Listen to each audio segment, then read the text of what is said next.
మత్తు పదార్థాల గురించి విద్యార్థులకు సరైన అవగాహన లేకుండా ఫస్ట్ స్టార్టింగ్ లో ఏం చేస్తారంటే వాళ్ళ యొక్క సుఖానికి తాత్కాలిక ఆనందం కోసం ఫస్ట్ ఒక చిన్న వాళ్ళకి తెలిసిన ఫ్రెండ్స్ ద్వారా ఇదేదో చూద్దాం అని చెప్పేసి కొత్తగా ఉంది ట్రై చేద్దాం అని చెప్పేసి ఏదో తాత్కాలిక ఆనందం కోసం దాన్ని తీసుకుంటారు. దేశ భవిష్యత్తు అనేది మన యువత చేతుల్లో ఉంది.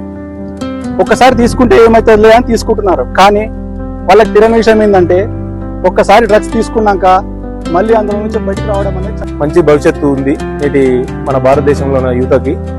ఇక్కడ మన బతుకులు ఎలా ఉన్నాయంటే కూటికి లేక ఒకరు, కొకైన్కి మరొకరు, గంజి లేక ఒకరు, గంజాయికి మరొకరు, ఇలా రోదనలు మింటుంది నా భారతదేశంలో.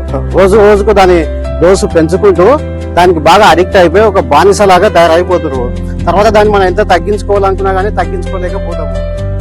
మత్తుతోనే మన జీవితాన్ని ఎండ్ ఆఫ్ చేసుకోవాలని చెప్పేసి వాళ్ళకి తెలియక ఆ లోతు నుంచి బయటకు రాలేకపోతున్నారు.